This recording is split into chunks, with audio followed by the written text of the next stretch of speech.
Good evening यानी सायंकालीन नमस्कार आप सभी लोगों को मेरा प्रणाम। कैसे हैं आप लोग? उम्मीद और आशा है कि स्वस्थ होंगे, मस्त होंगे। तो आज काफ़ी समय के बाद, लगभग 15-20 दिन के बाद आपसे रूबरू होने का मौका मिल रहा है। रूबरू होने का कारण ये था कि आप लोगों के साथ फेस टू फेस बात नहीं हो पाई, क्योंकि रामलीला चल रही थी तो आप लोगों को रामलीला दिखाई। उम्मीद है कि रामलीला आप लोगों ने काफ़ी पसंद की होंगी और करते रहिए आगे। पूरी 10 दिन की रामलीला है, उसको शेयर भी करना, लोगों को तो आगे भी पहुंचाना है। और अभी 3 तारीख से फिर मोहानी महोत्सव शुरू होने वाले हैं। आप लोग वहाँ महोत्सव की ताज़ा तरीन घटनाएं भी महोत्सव की दिखाएंगे। तो प्लीज़ एक लाइक और सब्सक्राइब जरूर बनता है हमारे चैनल के लिए, भावना नवीन लेखा पहाड़ी ब्लॉगर के लिए। तो आप लोगों से उम्मीद करता हूँ और आशा भी रखता हूँ कि आप लोग करेंगे ज़रूर, हमें सपोर्ट करते रहिए इसी तरीके से। तो आज ब्लॉग में कोई खास है नहीं, एक ऐसे व्यक्ति विशेष से आज आपको एक बार फिर हम मिलाने जा रहे हैं। मोहानी घाटी के एक है ललित राठौर। तो आइए उनसे मिलें, देखें क्या कहते हैं। जोशीले ऊर्जावान व्यक्ति क्या सीख देते हो, हमें कुछ सीखना चाहिए। तो उन्हीं की कुछ चीज़ें दिखा रहे हैं।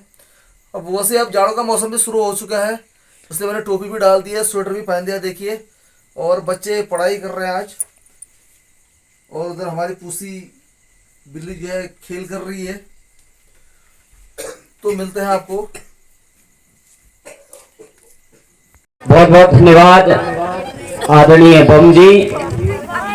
श्री रामलीला कमेटी मोहानी का मैं हृदय से आभार व्यक्त करता हूं, क्योंकि ये मेरा अपना घर है, अपना क्षेत्र है। अतिथि जैसी तो कोई बात ही नहीं है। और इस रामलीला ने मुझे गढ़ने में, मुझे रचने में एक महत्वपूर्ण भूमिका निभाई है। लगभग 1 दशक से ज्यादा मैं निरंतर श्री रामलीला कमेटी मोहानी से जुड़ा रहा और 1 दर्जन से अधिक पात्रों का अभिनय मैंने किया। विगत वर्ष जब दूरदर्शन उत्तराखंड ने मेरा एक साक्षात्कार लिया, तो उस समय मुझसे पूछा गया कि आपके भीतर जो ये लेखन का गुण आया, ये कहां से आया। तो तब मैंने उसमें कहा कि बचपन में मैं रामलीला में अभिनय किया करता था, और रामलीला में जब कोई व्यक्ति अभिनय से जुड़ करके कोई कार्य करता है, कोई पात्रों का अभिनय करता है, तो कहीं न कहीं उसके जीवन के भीतर एक संस्कार पुष्पित और पल्लवित होता है। यही संस्कार, इसी संस्कार ने मुझे एक लेखक बनाया। कविता लेखन और साहित्य लेखन की ओर मुझे मोड़ा। तो इसलिए ये रामलीला मेरे जीवन में बड़ी महत्वपूर्ण भूमिका रखती है। और भगवान श्री राम जो भारत राष्ट्र के आदि पुरुष हैं, जो भारत की यश पताका के तुमुल निनाद हैं, जो हमारी भारत की संस्कृति के मेरुदंड हैं, ऐसे श्री राम जब हम घर से भी बाहर निकलते हैं, तुलसी बाबा ने लिखा कि चलत अभिमान कोलाहल होई, जय रघुबीर कहई सब कोई। जब हम घर से भी बाहर निकलते हैं तो ये चौपाई कह करके घर से बाहर निकलते हैं, दीन बंधु बिरधु संभारी। ये चौपाइयां हमारे जीवन को आत्मसात करते हुए आगे बढ़ती हैं। इसलिए रामलीला और भगवान श्री राम का हम सभी से हमारे जीवन में बड़ा अभूतपूर्व नाता है।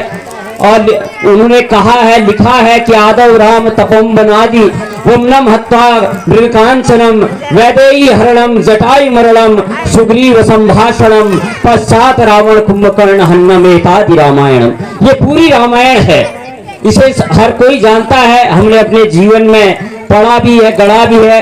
राम को जानते हैं, रामायण को जानते हैं, लेकिन राम की नहीं जानते, राम की बातों को नहीं मानते, राम के आदर्शों को नहीं मानते। जीवन में ये सबसे महत्वपूर्ण है कि हम राम की माने, रामायण की माने, उनके आदर्शों को माने। एक आदर्श पति कैसा होता है, एक आदर्श भाई कैसा होता है, एक आदर्श पिता कैसा होता है, ये रामायण हमें बतलाती है। हम कहते हैं कि हमारे बेटे बिगड़ गए हैं, क्या हमने वो माहौल अपने बच्चों को दिया जो हमें उन्हें देना चाहिए था? बहुत बिरले बच्चे ऐसे होते हैं जो विपरीत परिस्थितियों से निकल करके एक इतिहास गढ़ने की ओर आगे बढ़ते हैं। हम लोग माहौल नहीं दे पाते अपने बच्चों को। दुखद है, दुर्भाग्य है, मैं भी उसी जिजीविषा से निकल के आगे बढ़ा हूं। लेकिन हमें ये सोचना चाहिए कि हम एक आदर्श माहौल अपने बच्चों को दें, क्योंकि भगवान श्री राम मर्यादा पुरुषोत्तम बने तो उसके पीछे राजा दशरथ का त्याग था। कुलगुरु वशिष्ठ का त्याग था, क्योंकि एक गुरु ही एक शिष्य को रचता है, बनाता है। स्वामी विवेकानंद ने कभी कहा कि the teacher is greater than the father, because the father give us this body but the teacher shows us the way to the salvation. पिता ही केवल ये भौतिक शरीर को प्रदान करता है, लेकिन जो एक आदर्श गुरु होता है वो हमें मोक्ष और निर्वाण का रास्ता दिखाता है। और हमारी सनातन संस्कृति पर न जाने कितने आघात होते रहे। हमें मुगलों ने भी कई सौ वर्षों तक गुलाम बनाया और अंग्रेज ने भी हमें कई सौ और कई वर्षों तक गुलाम बनाया, लेकिन भारतीय संस्कृति, भारतीय मनीषा, भारतीय चैतन्यता बनी रही। तो उसके पीछे ऐसे ही रामलीला, दुर्गा पांडाल, श्री गणपति पूजा ही रहे हैं। और कहा गया है कि जिस हिंदू ने नभ में जाकर नक्षत्रों को दी है संज्ञा, जिसने हिमगिरी का वक्ष चीर भू को दी है पावन गंगा, जिसने सागर की छाती पर पाषाणों को तैराया है, जिसने हर वर्तमान की पीड़ा को हर इतिहास बनाया है, जिसके आयु ने घोष किया कणवंतो विश्व मारियम का, जिसका वैभव कम कर न सकी रावण की स्वर्णमयी लंका, जिसके यज्ञों का एक हव्य 100 पुत्रों का जनक रहा, जिसके आंगन में भयाक्रांत धनपति बरसाता कनक रहा, कि उस पावन बलिष्ठ तन की रचना तंदे दधीचने की, राघव ने बन बन भटक भटक जिस तन में प्राण प्रतिष्ठा की, जौहर कुंडू में कूद कूद सतियों ने दिया सत्व, गुरुओं गुरुपुत्रों ने भर दिया जिसमें चिरबलिदानी तत्व, वह शाश्वत हिंदू जीवन क्या स्मरणीय मात्र रह जाएगा? इसकी पावन गंगा का जल क्या नालों में बह जाएगा? इसके जटाधर शिव शंकर क्या ले समाधि सो जाएंगे? इसके पुष्कर, इसके प्रयाग क्या गर्त मात्र हो जाएंगे? यदि तुम ऐसा नहीं चाहते तो फिर तुमको जगना होगा, अखंड राष्ट्र का बिगुल बजाकर दानव दल को दलना होगा। ये संस्कृति यूं ही नहीं बची, हमारे पुरखों ने, हमारे पूर्वजों ने इसके लिए बड़ा त्याग किया, इस सनातन के लिए बड़ा त्याग किया, हिंदू और हिंदुत्व के लिए बड़ा त्याग किया।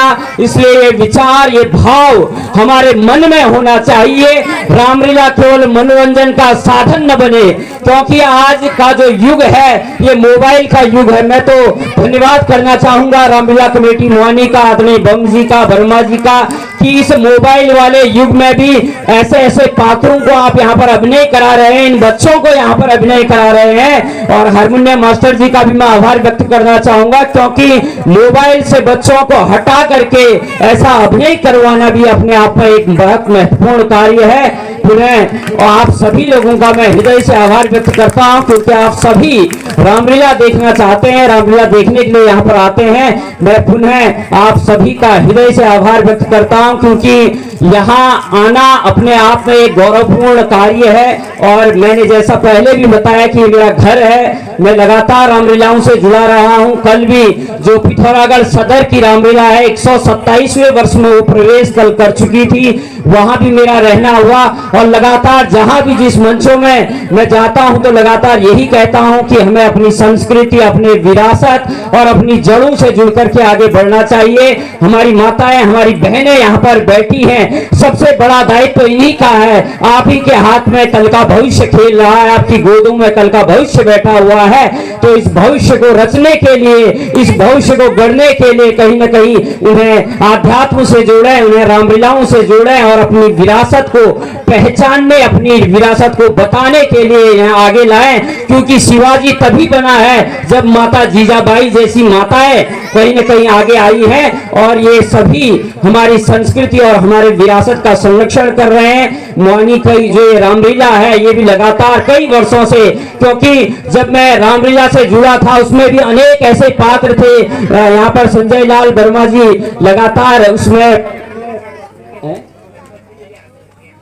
हाँ लगातार उसमें अभिनय किया करते थे। और उसके अलावा स्वर्गीय भूपाल सिंह खोलिया जी को मेरे को बड़ा स्मरण आता है। उनका जीवंत अभिनय बड़ा प्रेरित करता था। दिगंबर सिंह ऐरी जी का अभिनय बड़ा जीवंत था, वो भी मुझे प्रेरित करता था। तो अनेक ऐसे कलाकार यहाँ पर हुए हैं जिन्होंने मंचों की शान बन करके हम सभी को प्रेरित किया है। और अनेक माताएं बहनें जिन्होंने शायद मेरा अभिनय भी देखा होगा इसी मंच पर, इन्हीं मंचों पर मैं आप सभी को प्रणाम करता हूँ। पुनः आप सभी का धन्यवाद व्यक्त करता हूं, क्योंकि रामलीला कराने में संसाधनों की बहुत दिक्कतें आती हैं, आर्थिक दिक्कतें भी आती हैं। तो 4 पंक्तियों के साथ अपनी वाणी को विराम दूंगा।